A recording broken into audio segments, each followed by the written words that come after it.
all. So, welcome to the Champions Trophy final preview between India and New Zealand. And to be honest, I think it was a deserved finalist spot because these two teams definitely were the best out of the lot so far. And kudos to New Zealand; they have had an amazing year. And since the Indian Test series win in the subcontinent, Mitchell Santner has gone from strength to strength in all formats. To be honest, and he's leading the side now. Kane Williamson back in form as well. That's good signs for the Kiwis. And overall, they look a very clutch team in ICC tournaments. And overall, now their side is also pretty decent. The fielding has obviously been a strength for them over the years.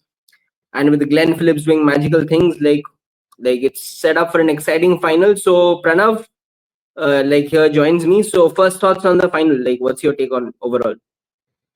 I think two deserving teams are in the finals, and it is actually expected with the sort of combination that every team went in the tournament. Pretty much deserved, I think. Both teams really have stacked up. Yes, New Zealand had that hiccup versus India, but that was a baseless game. I mean, it just was bases on who finishes where, and eventually India defended 249 on that wicket. So yeah, I think both teams overcame a lot of challenges that they had and are rightly so in the final. Yeah, I think this, I'm not sure. I think this match is taking place on a used pitch. I think the match where India Pakistan took place. So first of all, what's your take in general on a used pitch being in a final of any tournament? Do you prefer a fresh pitch for the final, or you're cool with whatever you serve up? I think it's a myth that it's a used pitch because Yeah. the game happened 2 weeks back, so it's not a used pitch at all. I mean, I've tried explaining this to a lot of people that it's not a used pitch because the fundamental of used pitch in my terms or from whatever little cricket that I know is that back-to-back games are played on that wicket. So, for instance, if you know you had a one-day international, say for example, if you're playing in Sri Lanka, the R. Premadasa Stadium, where the squares are about 3 or 4 squares, Hmm. but then you suddenly decide that you will play on the same wicket as you played the previous game, where the gap between the two games is just a couple of days. You don't have a lot of turnaround time, so that's when you're using used wickets. In this case, you're not using technically a used wicket. It's just 2 weeks old. Yes, it's a tired wicket. You can call it as a tired wicket, but it won't be a used wicket. It's a freshly prepared wicket. But I don't see the base nature of the surface changing at all. It'll be slow. Run scoring will be not that easy, but it won't be that difficult either. So it'll be a Bunsen burner kind of a game, and I'm totally up for that challenge because it keeps both teams in the fray, right? You know, the India Australia wicket was also something of that sort, which kept both teams in the game, and Australia were able to score 265. Yes, India had a decentish middle over phase where they conceded 106 runs for 4 wickets, where they should have taken one or two more wickets to reduce the run scoring. But that's what the game does for you, and I think that sort of wicket will keep both teams interested, and that's how it should be. Yeah, fair enough. So overall, I see a lot of people especially the foreign media as well, claiming that India has got a lot of undue advantage being at a single venue for the duration of the tournament. So where do you stand? I know that it can be an advantage if you are playing in the traveling part maybe is reduced, but overall, do you feel that's that much of an advantage going into this match or overall? Uh, I mean, look, Rohit has now back-to-back finals in all ICC events that have been played in the last since 2021. I think all finals, WTC, ODI World Cup, Yeah, T20. then the T20 World Cup, and now the Champions Trophy. So I think he's leading us where uh, somehow MS Dhoni took us. So Hmm. I think if you're talking about having India is getting an advantage, apart from traveling, I don't see any other advantage because these are alien conditions for all the teams. If you look at the history, before the Champions Trophy. India played in Dubai in 2018, the Asia Cup which India won. Um, Dhoni captained his 100th game versus Afghanistan in a tied game. If you all remember that, I think Yeah, yeah. India were chasing, Mm-hmm. or yeah, India were chasing or Chasing, yeah. batting first. I'm not sure, but I think yeah, India were chasing. So uh, in a tied game. After that, I think almost all teams have played in UAE. If you look at IL20, for example, most of the English and Australian players come here and play. Uh, New Zealand have come to play Afghanistan quite a few times. South Africa have come to play Afghanistan quite a few times. Um, a lot of league games have happened here, so the T10 league, etc. So I think India have played good cricket, and let's just acknowledge that, because the pitches that you get in ICC Academy is completely different to what you have in Dubai. Um, and I think the prep that they have done, the kind of squads that they have selected, they're playing better cricket than other players or other Mm. teams, and there's no harm in acknowledging that you lost out to a good cricket team. Simple as that. I think what's disheartening to see is how the other team supporters in our country are just bashing India for having an advantage. Mm. Geopolitical reasons aside, India is still playing in a neutral venue, right? I mean, India didn't ask for Dubai. They just asked for a True. different venue other than Pakistan. They could have kept it anywhere, in Colombo, in Hambantota, in UAE, even in Sharjah also. So India didn't choose the venue. India chose not to play in Pakistan, and Pakistan chose UAE because of logistical reasons. And so be it. I think it's a problem of not India traveling to Pakistan being very different. And if you look at India's cricket that they have played, even if they had gone to Pakistan miraculously somehow, even to Lahore or to Karachi, they would have scored 400 for fun, because that's the sort of cricket Mm. that they're Yeah. playing. So I don't think there's any problem in terms of the competition that they are giving out to other teams, and they've been fair to their cricket. They've been fair to the commercial value that they bring to the table, and let's just acknowledge it and move on. Simple. I don't see India having a very major advantage. Yes, they don't have to pack their bags and travel, but in the 2023 World Cup, they traveled in Yeah. 10 venues, Nine venues. 11 Yeah. venues, in fact. 11 venues they went across the place. They had games in at least two games in a week. So when you're doing that, then in the T20 World Cup, they went to New York. They played a couple of games in New York. Then they went to Florida.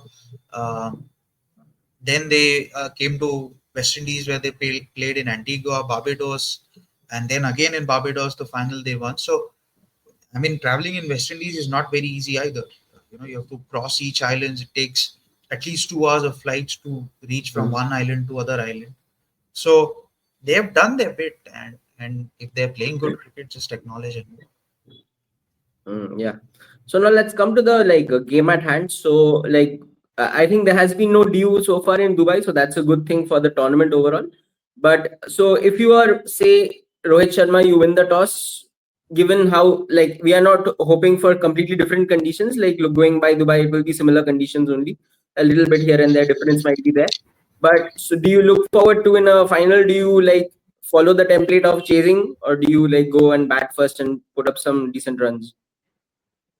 I think always in a pressure situation, in a final is always pressure, and uh, I think India have won finals batting first.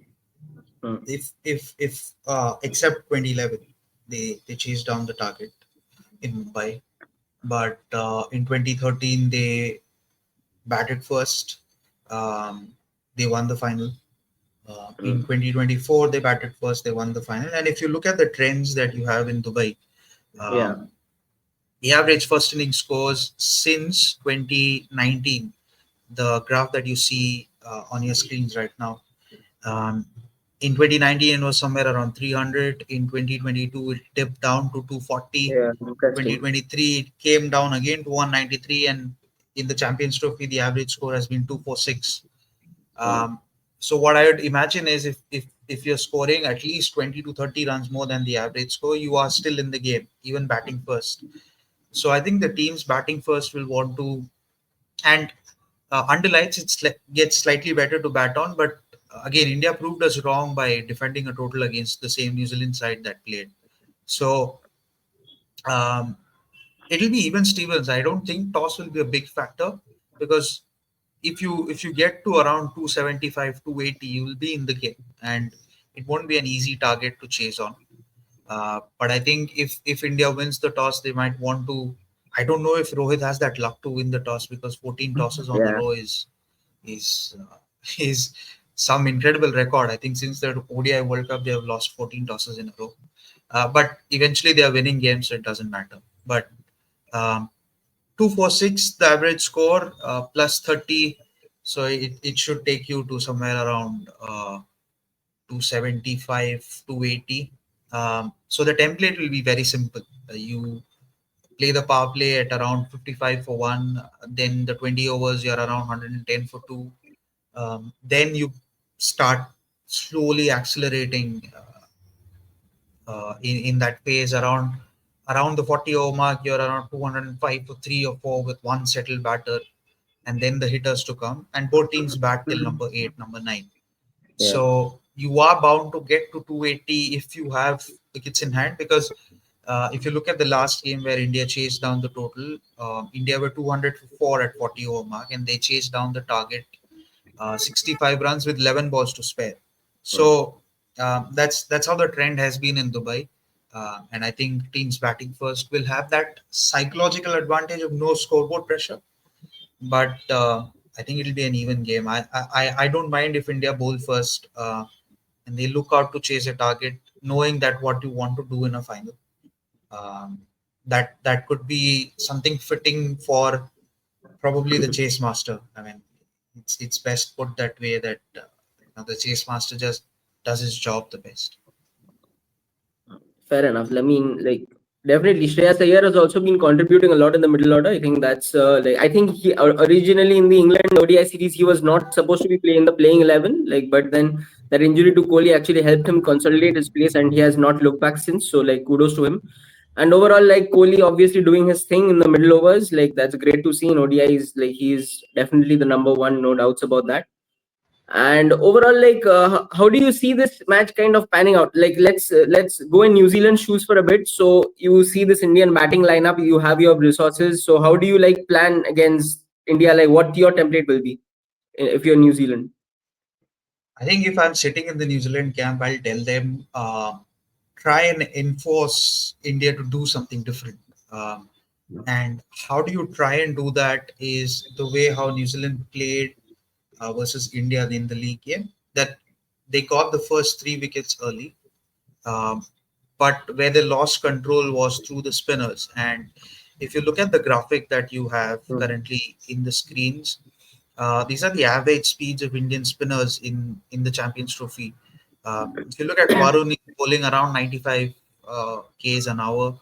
Aksar is bowling a lot slower, but around 89, 90 k's. Jadeja is around 91, and Kuldeep is again around 90 k's an hour. Hmm, yeah. So the strength of these Indian spinners is to actually vary their pace quite a lot, understanding the wicket, reading the conditions. Santner has been superb throughout this tournament, but he's not someone who will rip the attack or rip Hmm. through the batting order. Bracewell is not someone who will rip through the order, or Ravindra or Phillips for that matter, because they are fill-in bowlers. So what these New Zealand team or the New Zealand spinners have to do is to adjust their pace rather quickly, because one tactic that India has employed against quality teams, especially in the previous game, was not allow Kohli to play a lot of spin. Um, True. Rather, Shreyas Iyer or Akshar Patel play a lot of spin. Kohli, on the other hand, just milks the ball around for singles, and the other batters take the risk, and that has worked for India, because if you look at how the middle overs have gone, in the previous game, Australia were 106 for 4 in 21 to 40, and India were 97 for 2. And I think that's the difference, right? If you're not giving away a lot of wickets in the middle overs, you're able to build on that pace because you have somebody like KL Rahul, Hardik Pandya, Jadeja to finish off the game, and that Right. gives India a lot of cushion. That's where I feel Shreyas Iyer has been very underrated this tournament. He's had a fabulous tournament. He's improved his short ball technique. So if I'm New Zealand, I'd look at getting out Shreyas Iyer early. Probably, I think what New Zealand missed was they didn't bowl Willow Rook a lot to Shreyas Iyer up front Hmm. in that wicket. So maybe I'd get back Willow Rook or Kyle Jamieson for a short burst of 3 overs. Maybe try and pick out Shreyas if that's possible, and then attack with spinners to Aksar and Kohli, so that they don't they don't have the ability to score or set the base for the other batters to come around, because India's main uh, thing has been that Rohit sets the tone in the power play. Uh, Gill and Kohli play the sheet anchors. Shreyas and Aksa bat around 120, strike rates, and the other people come out and finish the game. So, if you're able to break this template somehow, uh, that'll be the key for New Zealand. I think that's where the game lies for them. Yeah, and also I think one thing to note is that New Zealand's death bowling is not the best. I mean, overall, if you see throughout the tournament and earlier also, I think their strength lies with their spinners in the middle overs, and also their new ball bowling attack is pretty decent. So I think Matt Henry might be doubtful. I don't know if he's like 100% fit. So we have to see how that goes around. So overall, anything more you want to add on this, like on the final, like overall? No, I think it'll be an exciting contest, no doubt about that. Mm. Hopefully, the best side wins. Yes, it'll be an incredible meltdown if India loses, but we'll have to, more than the result, we'll have to cherish the journey that has been there, because making it to True. 4 finals in a row is not fun. And I think Rohit deserves that credit for building this team out, and credit to Gambhir as well, because he's chosen Varun Chakravarti to do the role that Bumrah probably would have done if he was fit. Yep. So yeah, I just hope that all works well for India. But even if New Zealand wins, I'd not be super sad, because they just deserve to win something out of the box. And yeah, happy with both results. But I think India will go, because of the conditions, with a slight edge of maybe 52 for 48. Um, but it all comes down to how the first power play is played, and the middle overs thereafter. Yeah, fair enough. I think looking forward to an exciting game. That's all as cricket fans we want, and India win will be the icing on the cake. So, anyways, so like, I hope the viewers you enjoyed this discussion. Do let us know like your thoughts on the final. What's your gut feel like overall, and is this gonna be last ODI for Rohit Sharma or Virat Kohli? I think is gonna carry on. So I don't know. Let's see how that ends up overall. So thanks all for watching. Do like, share, subscribe, and like the video if you enjoy, so that it reaches a wider cricketing audience. And see you again soon. Bye.